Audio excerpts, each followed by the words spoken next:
Welcome to Big Blend Radio, where we celebrate variety and how it adds spice to quality of life. Welcome, everybody. You know what? November is Gratitude Month, and of course, we want to celebrate that. And as you know, on Big Daily Blend, here on Big Blend Radio, see, we get to say Big Blend twice. I'm grateful for that. We have Johnny Schaefer. He is an award-winning singer-songwriter, and boy, he's just winning all kinds of awards lately. He's rocking it. So keep up with him at hearjohnny.com. But he's here every first Sunday to join us as guest co-host. And I think this is so exciting because Johnny founded the group, the Gratitude Group on Facebook, and I do need to have my knuckles slapped. I need to go back to the convent, back to high school and have them, swack my knuckles there, Johnny. But I love the Gratitude Group because even if you don't post, it makes you feel better, right? So welcome back. How are you? I'm doing well, grateful to be with you and grateful to have our wonderful guest that we have today and grateful to talk about gratitude because it's really changed my life. I have a quote from Willie Nelson. He said that when I started counting my blessings, my whole life turned around. And I've really seen a difference in my life, counting, making sure that every day I intentionally give thanks for things. And it gives you a new perspective. And you were talking about the Gratitude Club. When you read things that other people are grateful for, it makes you think, oh, yeah, I'm grateful for that too, And it can be little tiny things like, your toothbrush, and it can be big things and all. And so it really helps to realize how much there is to be grateful for. I love that. And it's so important. I know as we're recording this, so much devastation has happened across the country. And I think everybody knows we've done an event that is aired. It's happening now, but it's aired by the time this airs, to really showcase what's happened with hurricanes and some natural disasters in our country. And you start seeing people go, yeah, I really am thankful for my house, my water, my electricity, and things that we really can sometimes not be grateful for. But on the group, I always love it because I see people just go, hey, I had a meal today, and it's like, I had a friend I was talking to the other day that just had a really bad mountain biking accident, and she was really banged up. And she said, you know what? I got to today. It was the first day I could actually eat a full meal, and I feel so good. And she was like, I am so grateful. And I'm like, there are these basic things in life. So we've got some great guests joining us on this show. We have a special guest, Peter Levenheim, joining us. He's an author and journalist. He's going to talk about his new book. But first, I want to bring on our regular guests. We got Shelley Whizin, who is a transformational life coach. She's a death doula. Yes, talk about gratitude there. And an author. And you got to check out her book, What Do You Bring to the Table? She's also got a podcast with us here on Big Blend Radio every first Sunday. And she's written about gratitude, and her link is in the episode notes about her story and her podcast featuring all of that. So check that out for a podcast from last year talking about gratitude. And Johnny's got a music playlist on gratitude, and we have one for Thanksgiving. So there's a lot of good stuff in the episode notes. Everyone's website links are in there, so check it out. But welcome back, Miss Shelley. How are you? Thank you. I'm very well. I'm excited to be here with you guys. And, gratitude is one of my favorite topics. And I just love the book that you put together, Peter. And I love the fact that you're selling it in gift shops and that you're launching it in a gift shop. I think that's a really great idea. And we can't really talk about the value too much on gratitude. So we have a lot to be grateful for, especially after we see the hurricanes, after we see this. You don't really have to see a tragedy to be grateful for what you have in your life. Absolutely. Oh. It's awesome, everyone. Shelley Whizin, keep up with her, ShelleyWhizin.com. Again, the episode notes have the links in there. But Diane Dobry is here. She's a food, wine, and travel writer who has a penchant for Hungary. So you can go to her website, gettinghungary.com, also Discovery Days with a Z, and HungarianAquarian.com, because she wants to have more than one website because she's got a lot of interests. Why be, slowed down? So welcome back, Diane. How are you? Hi, I'm doing really well. How are you? Doing good. So what are you grateful about today? Today, I'm grateful about being in New York. I just left Florida in June and I retired. And I'm busier. Everybody complains, you're never available. I said, I know.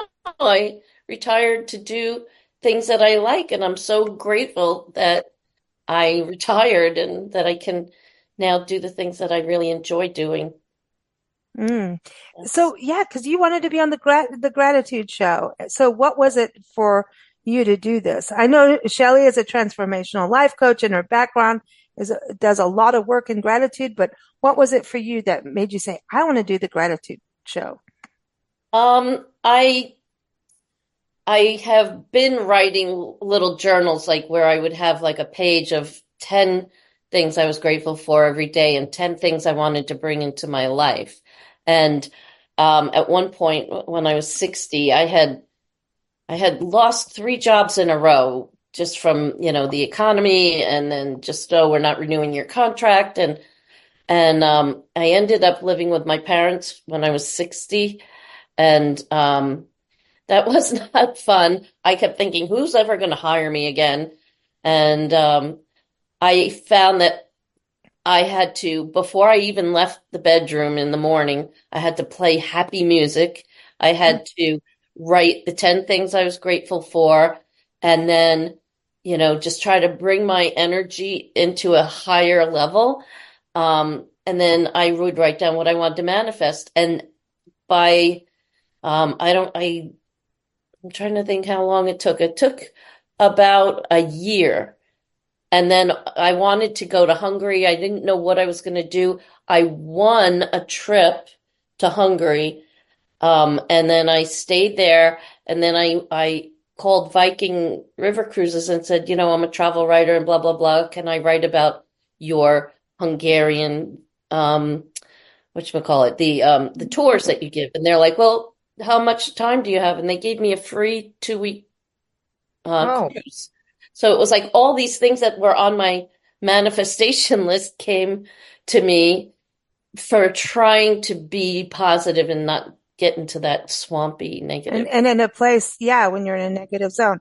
So that speaks to the power of gratitude in a very big way.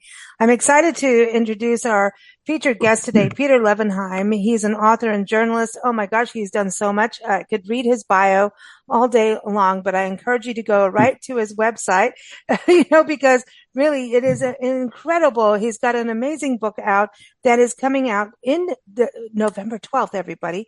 Gift Shop of Gratitude. And I love this book because I think anyone can identify with what he's talking about. You go in a gift shop and you take a look at something and go, oh, this means something to us. And then you start to really reflect on the people and things you are really grateful about.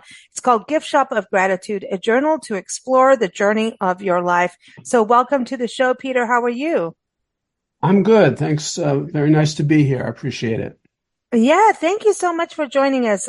You've got to be excited about this book. You've written a number of books, but I want to go right into you. What was it about gratitude that said, hey, you know what? I'm going to write about this because I know that you've done a lot in writing about the human condition, the humankind, right?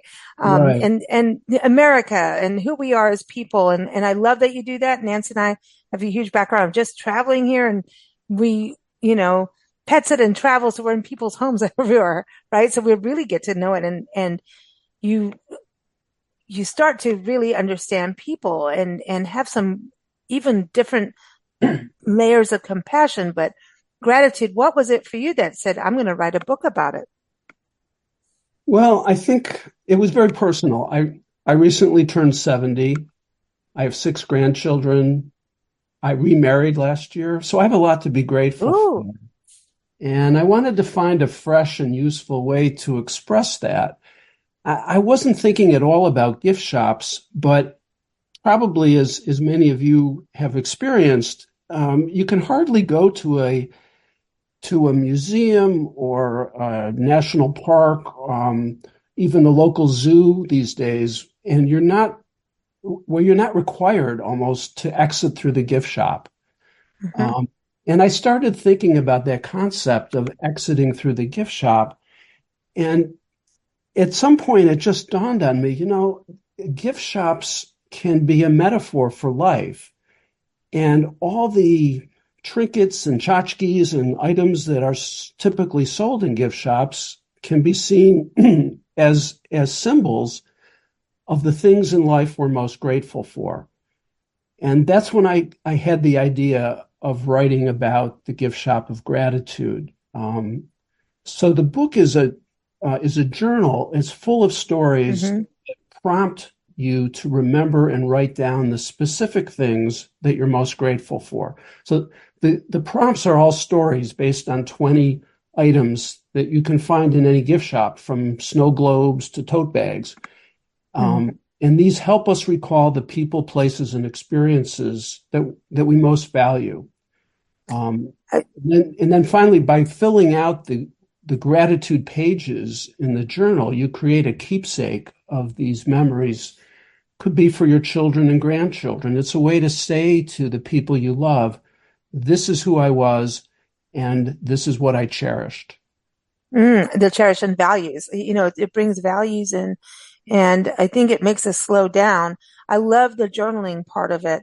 And, because it gets us to, just like what Diane was talking about, she was writing something down every day, and it helps you move forward when you start writing things down. And so is that part of why you put the journaling there, not just as a keepsake and to, be part of a legacy, but also putting action in there? Right. And you probably know that cultivating a sense of gratitude has very positive effects on our both physical and emotional health. In fact, there's a Harvard public health study that came out just this summer that showed that a healthy sense of gratitude can even extend one's life. So I thought it was important to give readers the opportunity to focus on their own gratitude and have a place to write it down and create, in that sense, what I call a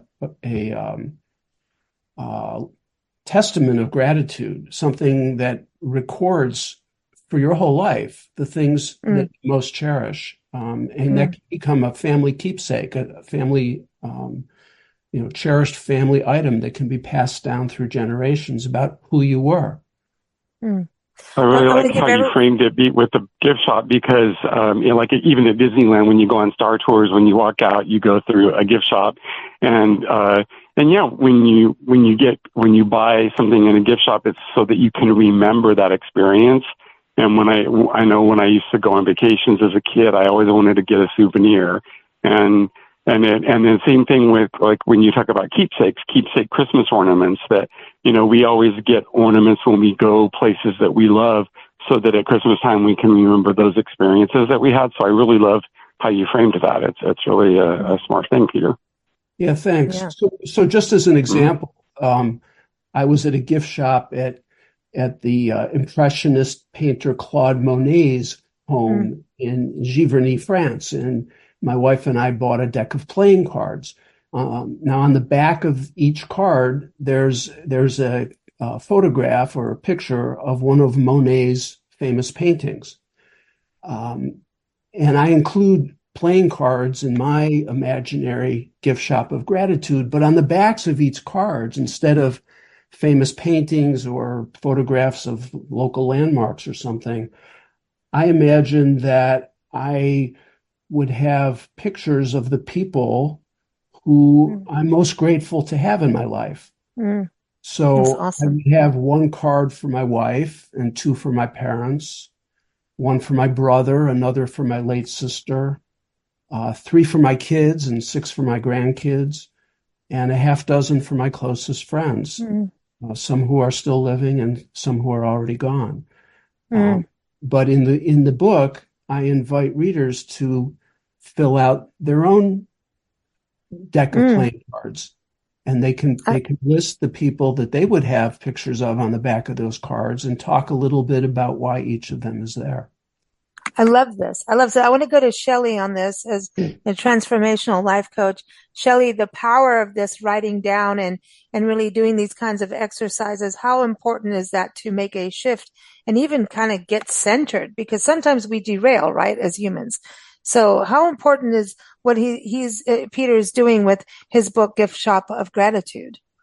Well, what I'm hearing you say is it's like concretizing a thought and putting it into a form. And if you create if I'm correct in understanding you, you put the person's picture on the other side of the deck of cards that you have made, and they're like the regular playing cards, but one side is only their picture, and so all the cards have their picture on. Is that right? Yeah, well, I mean, you're just imagining that this is what you would put on a deck of playing cards. Oh, I see. I Yeah, see. you know, similarly, I have chapters on other common gift shop items like bobbleheads, even. Yeah. Oh, the bobbleheads. I love them. And bobbleheads, I imagine I would assign to my favorite teachers or mentors who helped me in my career. And there's space to write down who those people are that I would honor with a bobblehead and why. I have a chapter on keychains, and in my book, keychains are representative of people who helped open doors for us. There are career doors, or maybe the person who introduced us to our spouse. So there's places to write down those people who we want to honor in that way. Oh, that's nice. That's really nice. Well, yeah, I think in doing that, again, I want to use the word concretize because you're taking a thought about someone and imagining it coming into a form. And if they have all these different promotional companies that you can personalize gifts, right? So this is a way of remembering somebody and being grateful for them in a form, in a concrete form, like a deck of cards or a snow globe or something of that nature, where you are, every time you look at that thing, whatever that thing is, you're going to think of that person. A lovely way of doing it. I never even thought of stuff like that. I think I love the gift shop because it's kind of making your life a gift shop. It's like you always talk about going into, it's like a candy store, a kid in a candy store. That's how I feel about what you've written, because I'm like, ooh, what's our favorite candy and why? And so now it's like, so we're looking at like snow globes, right? When you look at this, I mean, I love snow globes because it's just an interesting art form, and the scenes that they put in there. And it's like, even looking at how we have, blown glass and everything, it's amazing. So, I just think that when we go through gift stores, life is a gift. So Peter, did you think of that too? Like, hey, life is a gift. And so here's our gifts that we have around us instead of, there's negatives and we have to be aware of them and not have our head in the sand. But these gifts are all around us and our people and places and memories. I mean, it's well, I love that. I was also focused on, because I'm at a later stage of life and one thinks about legacy. And it occurred to me there's different ways we can write about our own legacy. I mean, we could write about the work we've done and our achievements, or we can write about our views about life, maybe our politics. But I think a much richer way is to write about all the things we're grateful for. As I said, the things we've most cherish in life, and to have all those things in one place for people who come after us to see and understand who we were. And it's an odd thing about gratitude also, that it's rather easy to think about gratitude in broad terms, to say, oh, we're grateful for our health or grateful for life. But it's much more difficult often to think about gratitude in very specific terms. And that's what these 20 prompts in the book, all keyed to gift shop items, help the reader do, to be very specific about what they're grateful for over the course of a lifetime. Now, Yeah. I have to ask you about these questions, right? You're going to make everyone do like a little homework, right? Which is cool. And it's personal. It's your own thing. But doesn't that come from your journalistic background? Like you've got to go, okay, I'm going to have to cover this kind of thing. Write your notes down. So in a way, do these exercises kind of go back to your background as being a journalist? And even as an author of, you have to, figure out the plot. This is what I'm going to do. This is what I'm going to cover. Here's my notes. And no, you can't have, 30 chapters when really you have to have 20. So doesn't that kind of go with your roots in your career? Well, perhaps. I mean, I actually hadn't thought of that, but it's I know. I was just thinking about it probably a because I good know just, point. yeah, in a Um, way it's like I mean, it it's was a kind of, challenge. It was a challenge to pick out 20 items that are common in almost any gift shop in the world. And there were some items I just didn't have room to put in. But I want to mention also, I mean, I included items like jigsaw puzzles, love which that. I find are very common in gift shops. And usually they Hmm. have, pictures of uh, national landmarks or Hmm. paintings or something. But in my gift shop of gratitude, I use the jigsaw puzzle as a symbol of the tough situations that we've all had to work through and solve. And by doing so, have grown. So I talk about in the little stories, I talk about some of puzzles that I've had to work through, some of my own creation, unfortunately. But I think everybody has these Hmm. tough challenges in their life that they had to figure out how to make the pieces all fit together so they could move on. Um, so that's the jigsaw puzzle chapter. And Hmm. And but yeah, also because out of the challenges arises something positive too. And, failure leads to success, right? And so there's sure. really no failure in life, you know, um, unless you're doing something really cruel or something, right? So I think there's gratitude even in the worst situations, I believe. I can we have some fun and talk about one gift item and go around the room here, the virtual room, and see what everyone chooses to be part of the journaling part. So what item would you think everyone should give us one of your Okay, exercises? We want to yeah, play. let's talk about scented candles. Oh, Okay, cool. these you find in every gift shop, and in my imaginary gift shop, as I say in the book, I imagine two particular aromas, let's say, that I remember from childhood that remind me of aspects of life I'm very grateful for. One of these was the sweet smell of autumn leaves burning in the street at curbside when I was a child. Of course, we don't burn leaves Mm, anymore, but they did when I was young. And mm, I can still remember that very sweet smell, and it reminds me of my family's home. And then a second smell I remember is the smell of printer's ink when I would enter mm, my dad's print shop. It would hit me as soon as I walked in the door. And for me, that symbolizes the security I felt as a child of of having my dad be his own business owner, in this case, a printing company. So those are two scents that I write about in the book. mm. I'd be curious if, uh, Yeah, let's go around. yeah, And by the way, I'm with you on that printer's ink. I thought we would end up being able to print our own magazine with our own print shop, but apparently the digital world came in.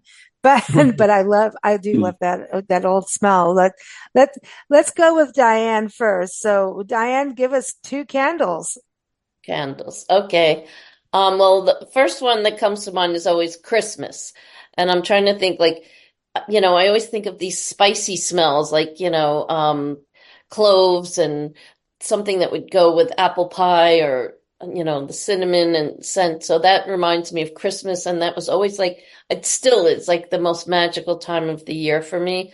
And I was so sad during the pandemic not to be able to spend one of the Christmases with anybody, with the family. So that's one of the things that is meaningful to me. And the other scent would be musk, because I used to wear musk, scented perfume in high school. And that's when I met the first love of my life. And I'm so grateful because we are still friends.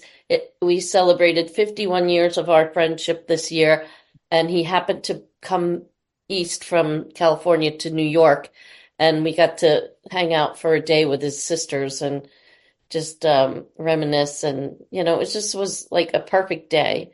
That's a So wonderful recollection. Yeah. yeah, so I always had the musk perfume on, so that's what Wow. I love this. Shelley, what about you? Well, since I'm super, super sensitive to smell, I get allergic to certain smells. But one of the smells that I love, it's called rain. It's an essential oil, and sometimes I can find a candle that has that scent, and it's very refreshing, and it smells like fresh rain, is what I want to say. And I remember when a friend of mine was dying, and we would spray that in the room, and you could see her face just kind of smile, a small smile to her face, because it was pleasant. Hearing's the last sense to go, and smell is the second to last sense to go. So smell is a very important factor in either giving us pleasure or giving us pain, because I get allergic to a smell. I'm highly allergic, and then I'm not a happy girl when it happens. I mean, I'm always a happy girl, but my body isn't happy. Right. You know. Do you have another scent? I do love there's another scent. I forgot the name of the company. Well, it's but a memory, a smell like cookies or something like that. Oh, well, yeah, definitely. I have a smell of cookies. Yeah, one of the Oh, wow. Because she cooks. She's a chef. So she's yeah. amazing. So I do love the smell of cookies baking. And when one of the trainings that I gave for the Twilight Brigade, I would make cookies purposely so that everybody could feel a sense of home and feel a sense of comfort. And when you do something like that, when you're doing any spiritual work, the olfactory system opens up and you feel more vulnerable and you feel safe. And so smell has a lot to do with it. Yeah. What is, for everybody that doesn't know what the Twilight Brigade is, I'm going to just give them a quick understanding. It was an organization that was based at the West Los Angeles VA, and we taught volunteers how to be with veterans who were dying. And it was a very profound 3-day immersion into notions of death and dying for yourself, and so that you're not afraid and you learn how to hold the space for somebody. And so it's very sensitive, and it's very profound changes. And so when they would smell, you would hear comments like, "Oh, that smells so good," and you can feel a relief like settling in. Smell is a very important aspect. Yeah, it's a sense memory to me. It's part of like music too. Yeah, I mean, Peter, listen to what's coming out right now. This isn't like amazing. I want to go to Johnny on this now. Johnny, we're going to put Johnny on the spot. Johnny on the spot. Had to do that. Had to. Sorry. So well, when I was in high school, I was in the marching band, and to this day, when I smell cut grass, it just takes me back to those nights of practicing out on the field, and then the halftime shows. And we were really good. And I went to Monachi High School in Porterville, California, and we used to win all kinds of competitions, and we traveled all over the world.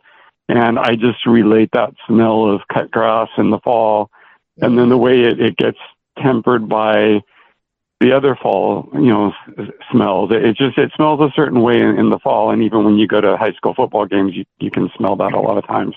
And so that always, that's one that just takes me back to something that some really happy memories for me. And then another one would be just Paco's cooking, like I'll be playing the piano and he's cooking dinner, and if he's making fajitas or albondigas or something, just all the spices and just because Paco, for him, food is love. Like it's his love language. And so he used to cook for his family when he was growing up, and he loves to make really great meals for people. And it's a way of showing his love for them. And so, I equate that with his love for me. And so I'm grateful for every time I smell that, it makes me feel grateful for him and the love that that he has for me. So. Wow. I'm going to do something really weird. Creosote. So it's an ancient plant, one of the most ancient plants we have in our country. And when I used to live outside Joshua Tree National Park, the creosote, and in fact, even a little more west of that area, is one of the most biggest areas that you can find, and it's actually kind of hidden, so people don't mess with it because it is the most ancient plant here. And in the monsoon season, it smells like cat pee. So I know that nobody wants a candle that smells like cat pee, Peter, sorry. God. But when the desert gets rain, when you start smelling cat pee, just a little bit of it, it's getting ready, and it releases this scent. And it's like, and it also has a tea, and it's an amazing plant, especially for the indigenous peoples. But when you smelled that pee, you knew the desert was feeling nourished and your body felt better. You just, everything about it. So I'm going to go with the creosote cat pee candle. And I'm sorry, but it is. And the other plant is going to be lilacs. I used to live in the mountains in San Diego, Nancy and I. And, we did a lot of promotion and, tourism work and everything. And everybody's like, 4 gentle seasons. And sometimes they weren't as gentle, but I always talk about the lilacs. And then I experienced lilacs. I didn't know about lilacs. I grew up in Africa, so I didn't know that stuff yet. These were more, different kind of plants than what we had. And one morning, and we ended up living there. And one morning I woke up and had a window open in spring. And I remember looking out my window and I could see the mountains, Vulcan Mountain. And the scent just came in and said, ta-da, it's time to wake up. And I went, oh my gosh, I am the happiest girl, all because of these lilacs. And everybody always talked about them, and people always say, oh, they remind me of my grandmother, they remind me this. And people would go to the town of Julian just because of these lilacs. But it hit me that morning, and I'll never forget it when I sat up in bed going, oh, we are here to save the day. I mean, it was like a big deal. It was like these lilacs did something. And I'll never forget that morning. And it was just that was the power of plants. I mean, they just, this instant happiness. I can't get over it. So power of plants. My mom loved the lilacs too. Yeah, there's something about lilacs. Yeah. I know, Johnny, this spring we got into wisteria now. But listen, I went from lilacs to creosote pea. So Peter, what do you think about our group of gratitude peoples? Well, actually, I'm sitting here thinking that if I do enough of these conversations about items in the book, I'm going to hear a lot of amazing stories. Yeah. This is really wonderful. I wanted to make a suggestion as we're coming up to Thanksgiving. I don't know about how it is at your homes, but at my home, we sit around Thanksgiving table and somebody always suggests, well, let's go around the table and everybody say what we're grateful for. And typically people are pretty general and just, I'm grateful for my health. I'm grateful for my family. I'm grateful for all the things I'm grateful for. Somebody quips. But the research studies really show that if you want to derive the best benefits from cultivating gratitude, you need to be more specific. And it also makes for better table conversation. So my thought was this year at Thanksgiving, I might ask the people around my table to take one of these gift shop items I discuss in the book and do just what we what we just did with the scented candles. You know, tell something specific about this item that it causes you to remember. Think about a specific item of gratitude. I think it would make for a very interesting conversation and create an intimacy and a meaningfulness that we often lack somehow. Thanksgiving tables. What do you think of that? Well, let's not talk politics and like let's go to gratitude instead of politics, right? Because I think that's happened over our dinner tables in our country, and there's division, and we have to remember the good. And, you know, in relationships, you know, it's like people are attracted to each other, you know, for a reason. You know, husbands and wives, and you know, spouse, whoever, whatever, right? And they're attracted for a reason. Friendships, colleagues, business, we're attracted for a reason, a shared value. And then as things go crazy in the world, these divides happen when we forget the bare roots of why these relationships happen. And I think it's also in our families, like, let's go to where were the good times and how can we remember those and put those at the forefront so that we can focus on recreating them through the gratitude of what we've had. You know, there's so much. And I know when somebody passes, sometimes people have anger with the person that's passed or drama with the person. And Shelley, how many times once the person's passed and you go, damn, it wasn't even worth all the drama. We should have just stuck with the good, right? What do you mean? I'm not understanding what you just said. When someone has drama with someone who has passed, like they've passed, maybe they were arguing, the person passes, right. And they're like, when the person is passed on, they're like, dang, we shouldn't have been so angry or so full of the drama. We should have stuck with the good stuff that we were united for, you know, in the beginning or something. So I think the gratitude and this exercise that Peter's talking about around the table, especially around Thanksgiving, is let's look at the good and those shared experiences too. So maybe we'll not divide so much because, you know, if we do look, our country is a little bit divided right now. And maybe we can get back to some sense through gratitude of good times. Not just the past, but creating moments of gratitude. Right, Peter? In a way, how about that too, of focusing on creating a new one? Yes, and I don't know. I wanted to mention another item that I talk about in the book, which is T-shirts. In researching the essay on T-shirts, I discovered an interesting fact, which is that 9 out of 10 Americans have a T-shirt they don't wear but can't throw away because it reminds them of a valued experience. I know I do. I have a T-shirt from summer camp when I was 14 that I certainly can no longer fit in, but it reminds me of color war at summer camp that year. That was a important experience for me. So I included T-shirts in the gift shop of gratitude and invite readers to let those T-shirts remind them of important experiences that they value. It could be a concert you went to.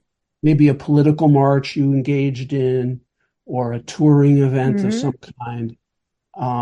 So if I were talking about this at Thanksgiving table, you know, I wanted to stay away from controversial issues, I might invite people, you know, at least one person at the table. Tell me about what these T-shirts trigger for you in terms of happy memories of experiences or events you participated in. When you're wearing your gratitude too, and you're walking around, and you know, and people can ask you about it, and it's sort of a, you know, it's telling the world, you know, I'm grateful for this.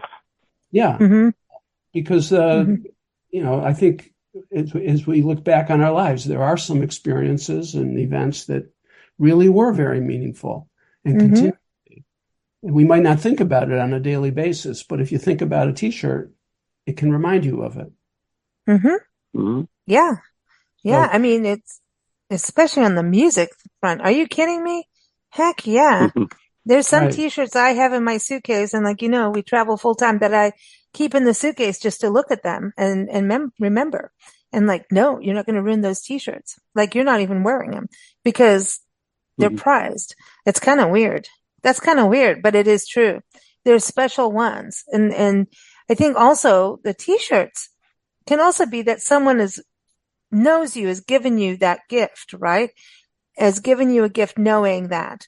And that t-shirt, you could wear it I have clothes too that I'll wear until they're rags and still won't get rid of the rags. Also very easy to do when you travel the country, but it's true. Where, it's kind of this weird thing. It's like somebody like, no, never touch. And then I'm wearing this till the day it dies and I'm dying with it, put me in the coffin with it. Because someone chose it for you because they know you and they found something that resonates with you. Oh, I saw this t-shirt or a sticker that means that they know who you are. And that's like double gratitude when someone gives you something that knows you. That's a double gratitude, I think. I Yeah. think we get to have a gratitude scale on this. When someone thinks and knows you, you should be lucky that you have someone in your life that knows you that well to get you something, that really resonates with you, Right. I love the Mhm. t-shirts. Yeah.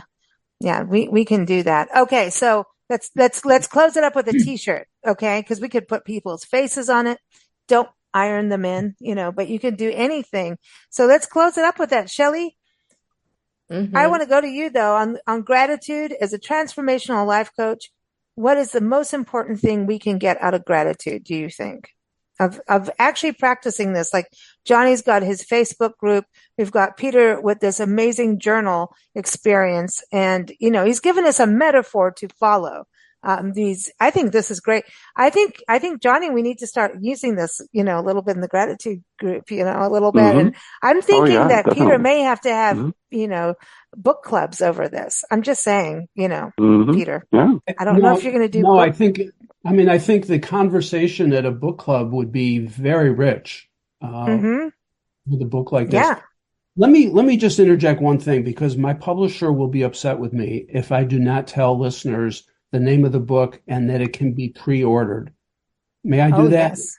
Oh, I sure. don't want to, It I don't could. want to get in trouble. So the name of the book is Gift Shop of Gratitude, and it can be pre-ordered on Amazon, and um, it will be available November 12th.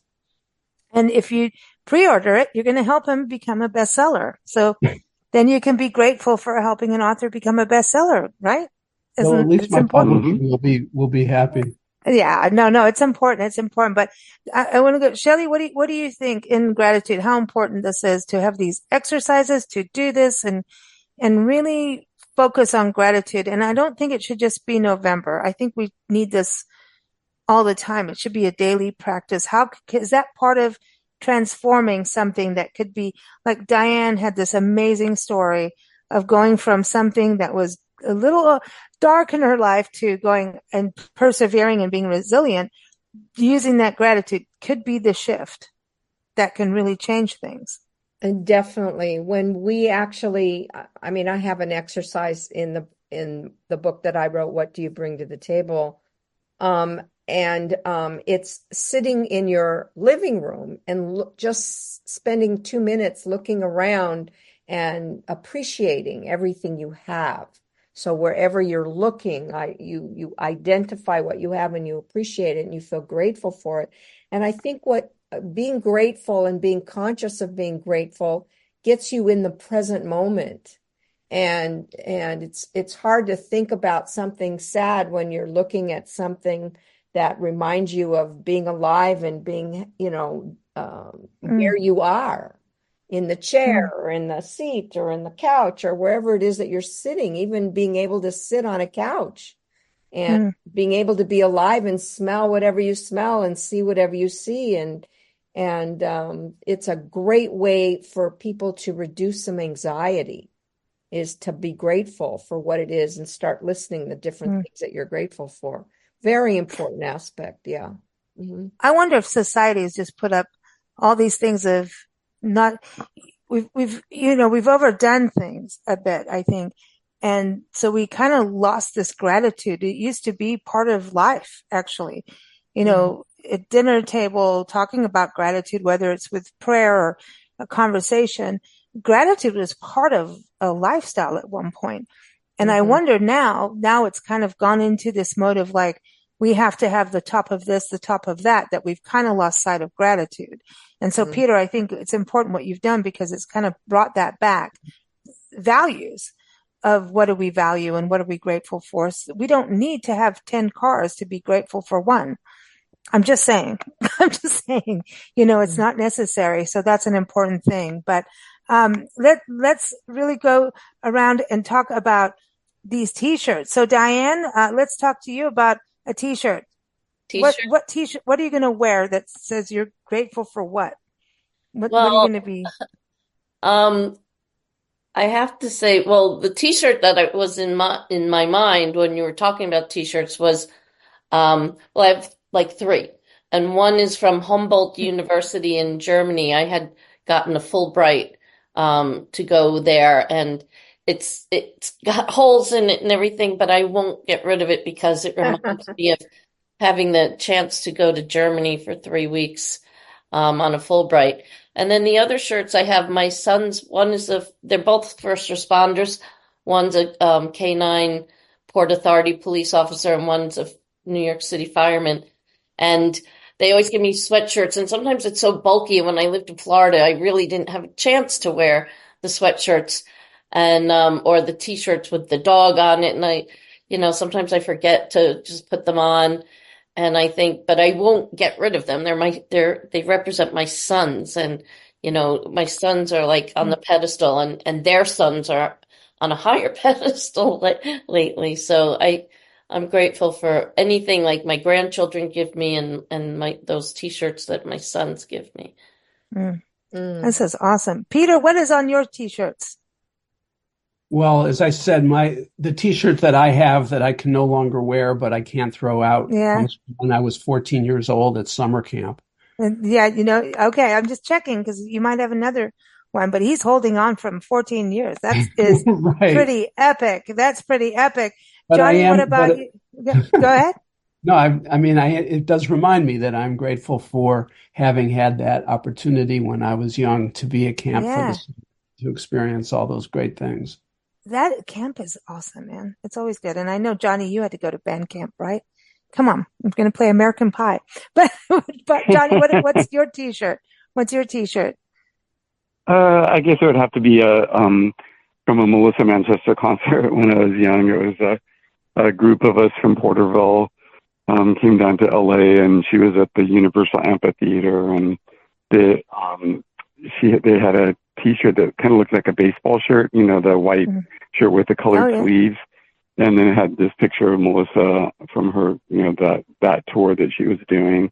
And it's funny, I'm in a Manchester club. It's, people who are Melissa Manchester fans on Facebook. And a lot of people talk about that shirt. So it's kind of those of us who are big fans of hers have that in common, that, we bought that shirt. And actually, mine, I do not know what happened to it. I had it for many years and then it disappeared. But a lot of people still post pictures of them on in that Facebook group. But that's the t-shirt that I think sticks out for me. Very nice. Wow. What about you, Shelley? What's your t-shirt?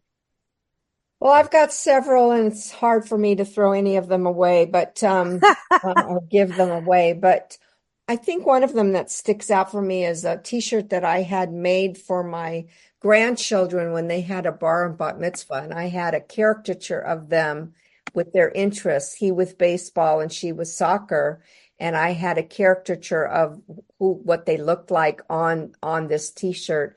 And I probably will not be wearing it because they're now 18 and in college. But I can't, there's no way I would give it away because it reminds me of family and how grateful I am for my family and how blessed I am to have such fine human beings as my grandchildren and yeah. So That's awesome. That's yeah. awesome. I, I just want to thank you all for doing this Yeah. exercise with me, because this is one of the first long form interviews I've had the chance to do for the book. And it's so gratifying to see how rich the conversation becomes when people are prompted to think about these types of memories based on gift shop items. So I really appreciate Yeah. the opportunity. Well, thank you so much, Peter, for joining us. Thank you, everyone, for joining us. We're grateful for you again, everyone. This is a fun chat, and everyone, peterlevenheim.com. Go to his website. You can order right from there and learn more about the book, and go to Amazon, as we always talk about. So go there. All the links are in the episode notes, no matter if you're listening on YouTube or Spotify, Amazon, all those places. If you're listening on Amazon, it's not that far to go to get the book. Also, keep up with Shelley at ShelleyWhizzen.com and go get her book. Also, she's got great recipes that are going to help you for Thanksgiving, I'm telling you. And what do you bring to the table? And also keep up with Diane. Go to gettinghungry.com or discoverydays.com with a Z. And keep up with Johnny at hearjohnny.com. And we've got the links for music playlists as well. So thank you all for joining us, and happy Gratitude Month, everyone. Let's make this into a daily habit that actually keeps us happy and focusing on the positive. And yes, we have to look at the negatives in life, but let's feel good instead of negative. And I think our lives will be a lot happier, and we'll be able to build better community through that. Thank you all so much. Thank you. you. Definitely. We'd love to have you in the Gratitude Club on Facebook too. Yeah, yes. I love that. Oh, yes. I love that. How could I forget that? That's why he's the co-host. He makes sure gets me in there. Yes. Go. And they just type in Gratitude Group, and that I'll put that link in the episode notes for sure. You go in and there are a few Gratitude Clubs out there, so we can put the link in there, so they'll get to ours. We'll put the link in there, because you put in 5 things a day, and it can even be the same 5 things every day. Who cares? It's about being happy. Mm-hmm. Yeah. Thank you all. Thank you. Bye-bye.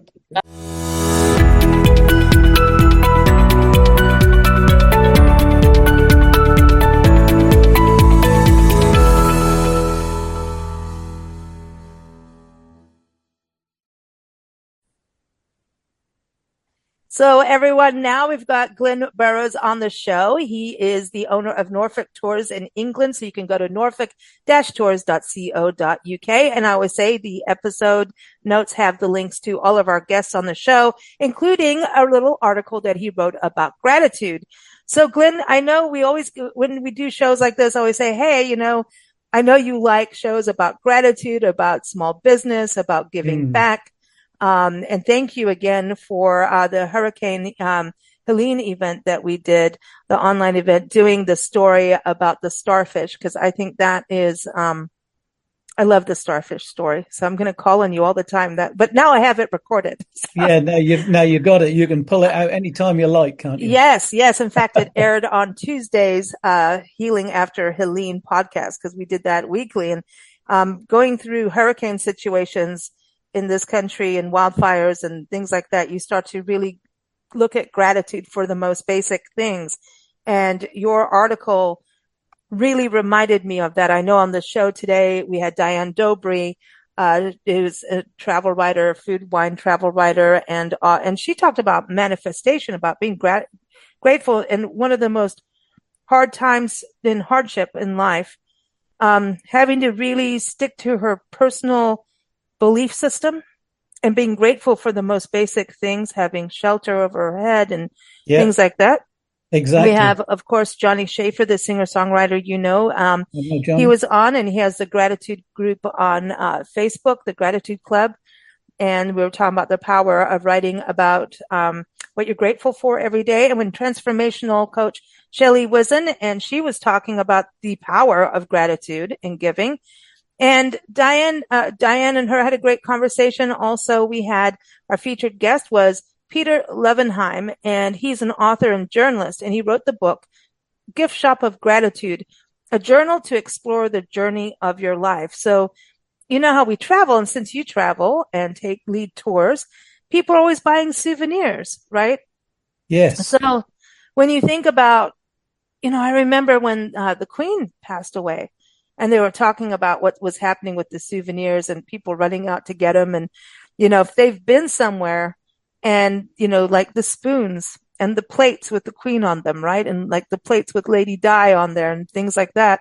And Mm-hmm. you maybe went, you know, to Sandringham where you are, Yes. and, you know, Yeah. in Norfolk, and you had a memento from that, a souvenir, and someone passes away, or you just look at it, don't you have some kind of gratitude that you got to go there? You know, I look at the photographs of places we've been to, and some of them have gone through devastating change, and I go, man, we were really lucky to experience what we experienced. So in your world in tourism and travel, do you see that happen with the people you take around and also for yourself?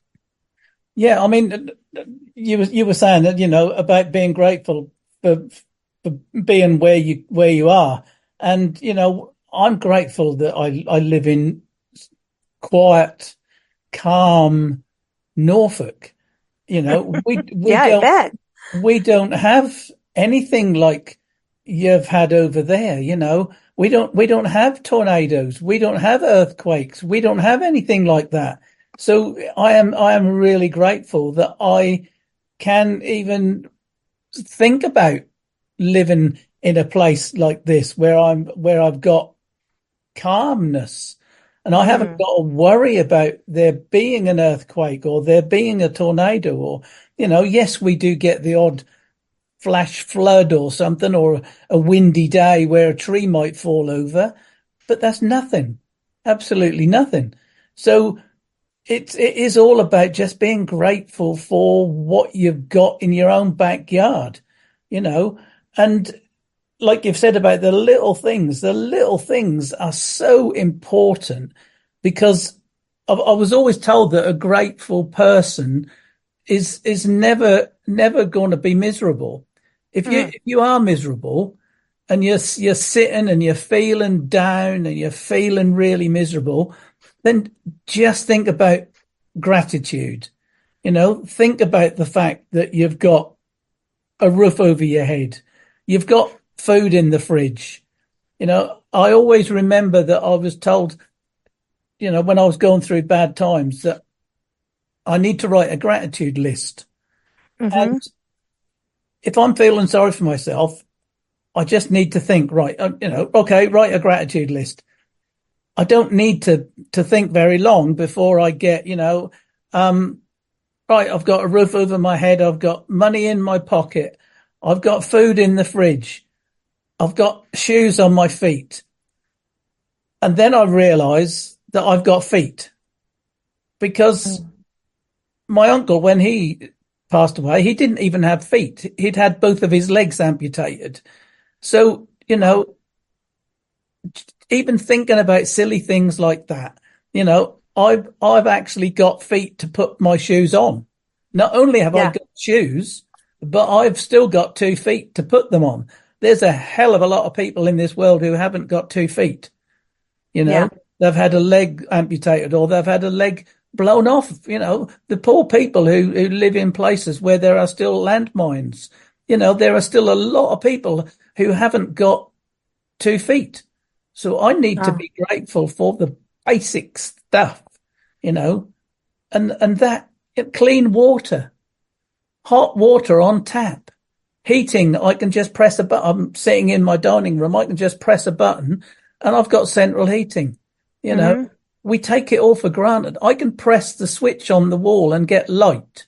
There's a Mm, lot of people in the world who haven't got electricity. There's mm. a lot of people who haven't got clean water. You know, gratitude for the basics in what we have is just amazing when we start to think about it. And I think, you know, what Peter did with his book, you know, it's kind of like, what's your shop? What is, if you look at your life as a gift shop, all these Mm, gifts that you've had, it's also the experiences. How many yeah, people that have you taken that are grateful for these experiences they've had that they didn't know how it was going to change them personally in travel? And, yeah, you know, like, you know, saying on the podcast for the Healing After Helene Hurricane yeah, event, I was talking about the power of tourism. And, you know, I want people to support those businesses, the small businesses, so many businesses, you wake up one day going to work and it's gone. I mean, Yeah. it's, and I was talking about the power of donating or volunteering, sharing information to get those who can support. Everyone can do a little thing, right? And I kind of went on a rant, and then it was either going to be I was going to rant and get angry, or I'm going to bawl my eyes out on the show, because it was talking about this power of like when we experience something, like people that dream to go to England, like we did Stratford on Avon, right? Avon, Shakespeare. Some people who are avid Shakespeare lovers, not counting Glenn and I, 100% in that, but that's their thing, right? Exactly. They finally get there, and you take them to something they've dreamed about, and maybe they've been saving, since they were a teenager, and maybe they're in their 60s or 70s, and they finally get there. I mean, that is just something so amazing. They go home, and how grateful they were for the sacrifices they may have made to make that happen. Yes. So there's all these different things that go to gratitude. There's the basics. And sometimes if we don't go to the basics, I think that's where greed sets in. We don't think we have enough. Yes. Yeah. I mean, this last 11 days, the last 2 weeks, I've been away with a couple from Australia, and we've been across sort of a lot of the south of England, going on a family history tour. And, just going to the little churches where ancestors lived, going to see the cottages where they lived. We've been to museums so we can see lace making, which is what one of the ancestors used to do. She used to make lace. So we went to a lace making museum. We've been to, like I say, different churches. We've stayed in little tiny pubs. We stayed in a really, really small thatched pub with rooms out the back. Wow. And funnily enough, you were saying about disasters and recovery and things. This little thatched pub burnt down, and they rebuilt it. And this little thatched pub is now going again, and they've recovered, so it is all about the gratitude that they didn't knock the pub down when it burnt. The thatch roof burnt, but the pub was still there. They could have easily just knocked it down, but no, they wanted to rebuild it because it's important. And, they're so grateful now that they're now building up business again, and people are coming to stay. It was quite funny. We had bed and breakfast, and in the morning we had sausage and bacon. And I said to the young man who was serving us, I said, "Hope these are real fresh sausages." Here we go. and he said yes, and they were lovely local butcher's sausages. He said everything we serve is local. I am so grateful that we've got a business that I was using who was thinking about the local economy. And no doubt the butchers were grateful that he's supporting them. No doubt the butchers are grateful that I took 2 Australian visitors to go there and eat their sausages. It's all about keeping it going, isn't it? And saying thank you too. Well, exactly. I mean, I can't think which one it was. I can't think. I've been in so many pubs this week. Oh, I know. We were staying. That was in the little thatched cottage. They didn't do meals on a Monday night, so we went to another local pub just down the road, and we had the most marvelous meal. It was really lovely. You walk in the pub and you think this is going to be run of the mill, but it weren't run of the mill. So afterwards, I went into the kitchen and I thanked the chefs for a fantastic meal, because that's what I do. But it just shows that you're grateful, and it shows that what they do is worth something to other people. It doesn't cost anything to say thank you. That's what I'm thinking. Gratitude goes in 2 ways. You've got to feel grateful first, And because then you don't feel like you don't have anything. When something's wrong and you feel like, oh, I don't have this, nobody loves me, I'm going to eat some worms, you know, well, I'm like, have gummy worms then, I want the candy worms. I I'm want that. gonna, I'm gonna But eat, I'm gonna eat worms. I like that. yeah, nobody loves me. Everybody hates me. I'm going to eat some worms, big ones, fat ones, short, little skinny ones. I'm going to eat some worms. So be grateful for worms. Otherwise, you may not have anything else. But Right. to have to express it is really big. When you do these trips with people doing family history and you see them really you get stories, you hear these stories, do you see people really feel gratitude for their ancestors? Like what their ancestors have done for them. What they went through. Yes. So like when you think about what ancestors here, maybe they immigrated here to America, Yeah. and set up, maybe homesteaded with no water, none of these things. Next thing, built up a shop, built up a family, and people get education, and when you hear about single moms working, so hard so that their kids can afford lunch, that kind of when you think about what family history, that's a line of gratitude. Sometimes we don't. There's the other stories which we've touched on shows with you, but there's the ones that make you feel so thankful for the soldiers in your family. Well, I mean, the couple I've had over from Australia. I mean, the one of the lines. Obviously, there's lots of different lines of family history, and we were looking at different lines. But there was one where this young lady, she was born in Glastonbury. She went into service, working as a servant. Mm-hmm. In Bristol, I think she went to, and then she went across to London, was in service again. So she was working as a servant.